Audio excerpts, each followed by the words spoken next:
Om Swastiastu. Anak-anak, apa kabar hari ini? Semoga kalian dalam keadaan sehat dan baik-baik saja di rumah ya. Nah, untuk itu pagi ini Ibu akan memulai pembelajaran.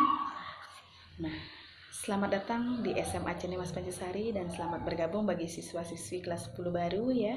Nah, untuk itu Ibu akan memperkenalkan diri dulu sebelum nanti kita bisa bertatap muka langsung atau secara langsung di sekolah nanti ya, ketika sudah bisa sekolah kembali normal ya. Nah, untuk itu Ibu akan perkenalkan diri dulu karena ada pepatah mengatakan bahwa tak kenal maka tak sayang ya. Nah, biodata Ibu secara singkat ada seperti ini. Ya, nama Ibu adalah Lorestiani, SPD, tempat tanggal lahir Padang Budi 25 Maret 1991, hobinya adalah traveling, anak ke-1 dari 4 bersaudara. Unit kerja Ibu ada di SMA Ceni Mas Pancasari sebagai guru mapel agama Hindu. Alamat email Ibu adalah di lorestiani40@gmail.com dengan nomor HP atau nomor WA itu ada di 083869156779. Riwayat pendidikan ya, TK Ibu ada di TK Ceni Mas Pancasari tahun 1996 sampai 1997. SD ada di SD nomor 1 Pancasari 1997 sampai 2003.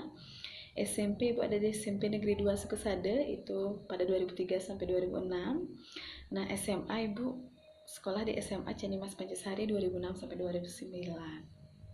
Nah, terus selanjutnya Ibu mengenyam perguruan tinggi di STKIP Agama Hindu Singaraja tahun 2009 sampai 2013. Tempat mengajar di SMA Candi Mas Pancasari tahun 2012 hingga sekarang. Nah, itu perkenalan singkat Ibu ya dengan kalian. Semoga nanti kita bisa tatap muka langsung dalam pembelajaran secara normal di sekolah ya dengan mata pelajaran agama Hindu. Ya. Sebelum kita ke pembelajaran atau mengawali pembelajaran atau proses belajar, Ibu akan mengajarkan anak-anak untuk mengenal salah satu mantra sebelum kita memulai pembelajaran. Itu ada salah satu mantra yang bisa Ibu ajarkan. Itu adalah salah satu bentuknya untuk mewujudkan rasa syukur kita masih diberikan kesehatan sehingga kita bisa mengenyam pendidikan. Nah, salah satunya seperti ini. Om Prano Dewi Saraswati Wajibir Wajiniwati Dinam Awyawantu. Nah, ya Tuhan dalam manifestasi Dewi Saraswati yang Maha Agung dan Maha Kuasa, semoga Engkau memancarkan kekuatan rohani, kecerdasan pikiran, dan lindungilah hamba selama-lamanya. Nah, itu salah satu doa sebagai mengawali pembelajaran kita, bisa digunakan dalam doa sehari-hari sebelum melakukan pembelajaran ya.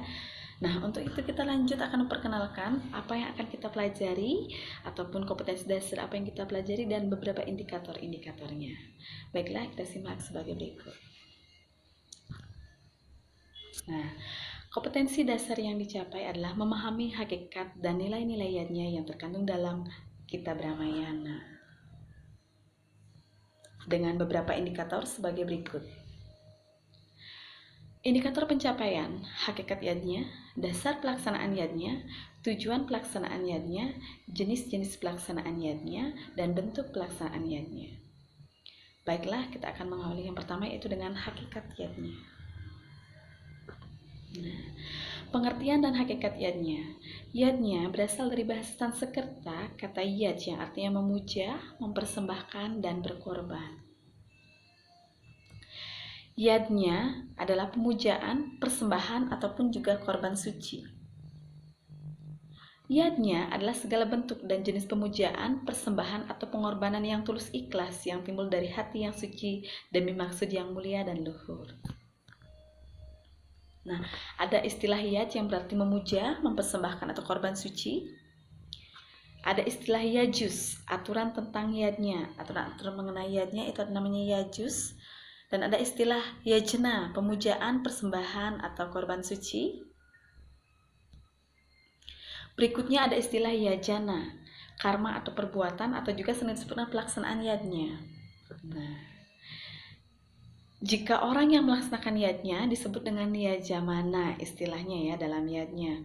Untuk itu silakan dipahami anak-anak ya, di rumah bisa juga untuk merekam ataupun juga bisa anak-anak untuk mencatatnya sebagai bahan pembelajaran ya.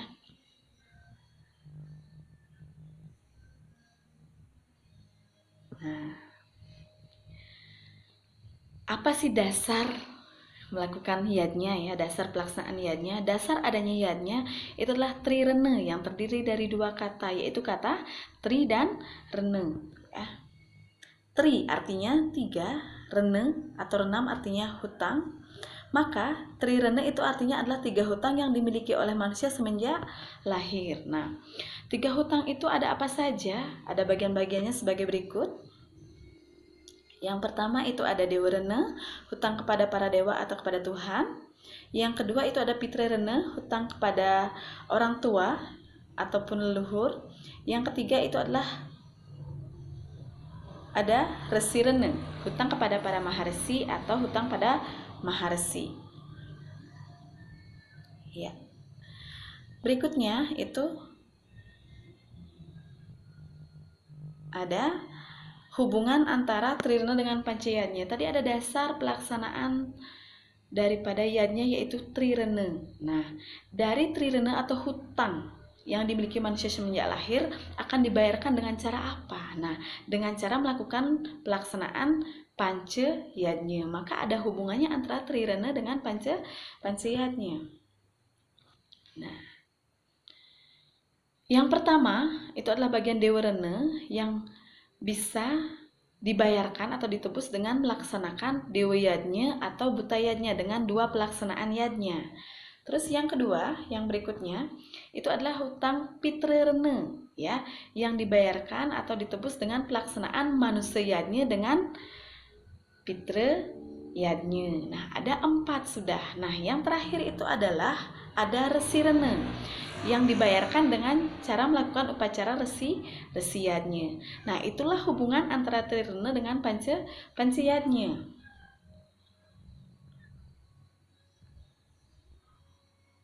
Nah, berikutnya setelah hubungan antara trirene dengan panca yadnya ada tujuan yadnya. Nah, ketika kita melakukan yadnya pasti ada tujuan yadnya yang dimaksud ya.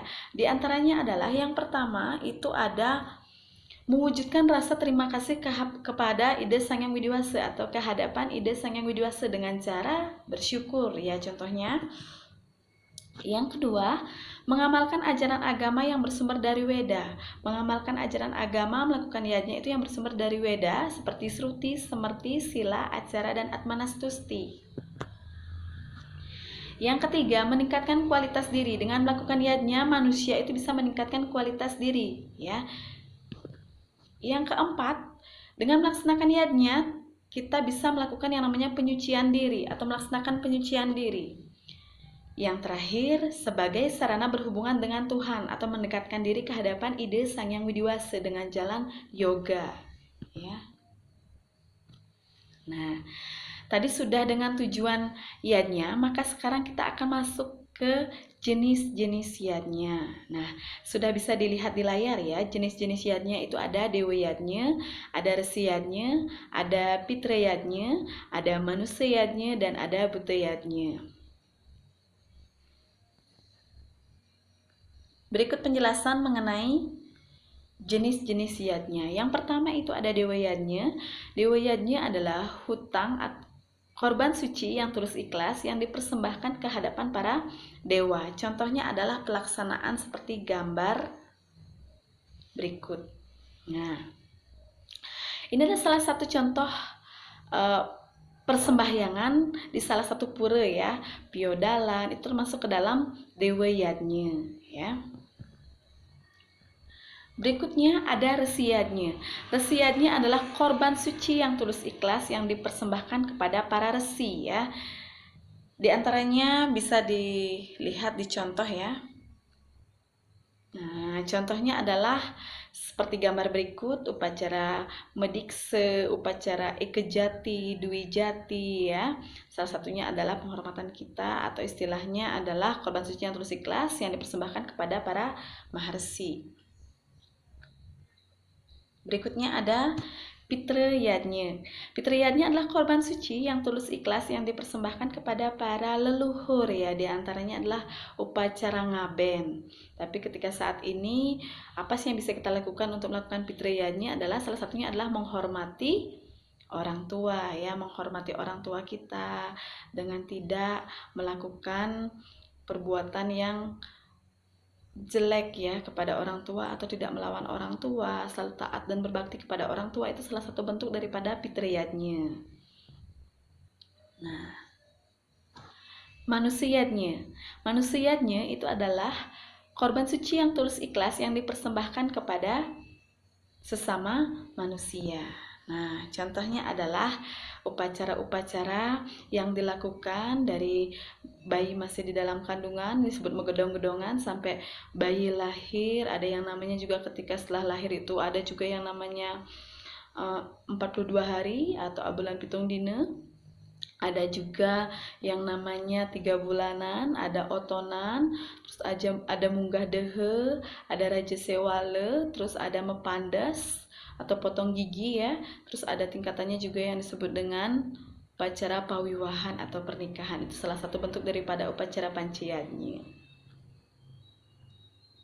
Nah, buteyatnya itu adalah korban suci yang dipersembahkan kepada para buta atau keseimbangan alam ya. Di antaranya seperti contoh atau gambar di layar, itulah upacara mecaru ya. Salah satu bentuknya juga mesegah, mecaru, dan lain sebagainya adalah upacara buteyanya, yaitu menyeimbangkan alam ya.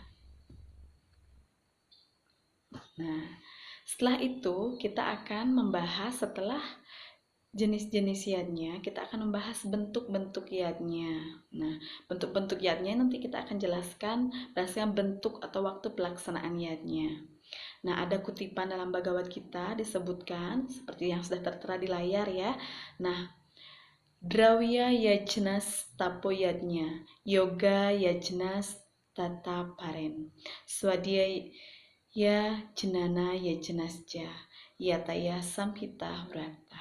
Nah, artinya adalah setelah bersumpah dengan tegas, beberapa di antara mereka dibebaskan dari kebodohan dengan cara mengorbankan harta bendanya.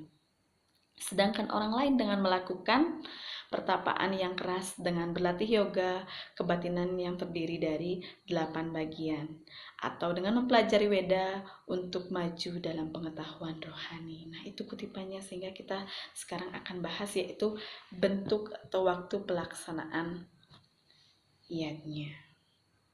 Nah, berdasarkan bentuk atau waktu pelaksanaan yadnya itu dibagi menjadi 3 bagian, yaitu ada nitya yadnya, yaitu yadnya yang dilaksanakan setiap hari.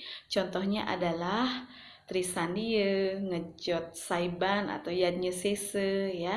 Terus ada jenana. Jenana itu adalah melakukan pengetahuan atau proses belajar mengajari sekolah itu disebut dengan jenana yadnya ya, yang dilakukan setiap hari. Berikutnya yang kedua itu ada naimitika yadnya, yaitu yadnya yang dilaksanakan pada waktu-waktu tertentu atau periode tertentu berdasarkan sasih, berdasarkan perhitungan pancawara dan saptawara, dan berdasarkan perhitungan pawukon. Banyak yang sasih itu ada siwaratri, ada purnama tilem, ada yang namanya nyepi ya. Terus ada yang berdasarkan perhitungan pancawara dengan saptawara, ketemunya anggar kasih, ada Buddha Klion, Buddha Wage, dan lain sebagainya ya. Nah, untuk itu yang di hari-hari tertentu berdasarkan pawukon. Pawukon ada 30 buku ya, yang mana ada rainan, ada yang datangnya setiap sebulan sekali, yaitu kalau misalnya dihitung dengan menggunakan jari-jari dalam padewasan, nanti kita akan belajar di bab 3 di padewasan juga nanti akan terlihat di sana. Itu akan dihitung ada berdasarkan pawukon atau hari-hari tertentu. Naimitika yadnya itu bisa datang setiap sebulan sekali atau juga datangnya 6 bulan sekali ya. Seperti contohnya adalah Pagorwosi, terus ada Tumpa nanti ya, terus ada Galungan, Kuningan, Saraswati, dan lain sebagainya. Itu namanya naimitika yadnya di hari atau waktu tertentu atau periode tertentu ya. Nah, untuk yang ketiga itu ada insidental yadnya, yaitu yadnya yang dilakukan berdasarkan peristiwa atau kejadian. Apa sih insidental yadnya? Nah, yang kita kenal yang paling sering adalah niti yadnya dan naimitike yadnya. Nah, incidental yadnya adalah yadnya yang dilakukan berdasarkan peristiwa atau kejadian. Contohnya adalah kalau kita sering misalnya ada satu musibah atau kejadian, misalnya kecelakaan atau apa, sedikit keselio dan lain sebagainya, ada istilahnya itu namanya ngulapin. Terus ada juga istilahnya yang namanya melaspas. Nah, itu adalah incidental yadnya, berarti berdasarkan peristiwa atau kejadian. Nah, mungkin itu mengenai bentuk atau waktu pelaksanaan yadnya ada 3. Untuk itu kita bisa lanjut ke materi berikutnya jika sudah dipahami dengan baik ya. Nah, ya, sebelum Ibu mengakhirinya, ya, sebelum Ibu mengakhiri tadi itu sampai pada bentuk pelaksanaan yadnya. Untuk berikutnya, pertemuan berikutnya kita akan membahas mengenai yang namanya tingkatan yadnya dan juga apa sih nilai-nilai yadnya yang terkandung dalam kitab Ramayana, dan kitab Ramayana itu ada berapa kanda, ada berapa episode Ramayana. Sebelum Ibu akhiri, nanti kalian pelajari dulu apa yang sudah tertera, yang sudah tadi Ibu sampaikan. Sebelum Ibu akhiri, mungkin ada kata-kata yang kurang berkenan. Ibu mohon maaf yang sebesar-besarnya. Tidak ada manusia yang sempurna ya. Ibu mohon maaf atas kehilapan atau kesalahan kata. Dan mudah-mudahan ini bermanfaat sebagai media pembelajaran di rumah, sehingga nanti kita akan ketemu atau bertemu lagi di media pembelajaran berikutnya dengan materi masih tentang hakikat nilai-nilai yadnya dalam Ramayana, akan tetapi dengan indikator yang berbeda.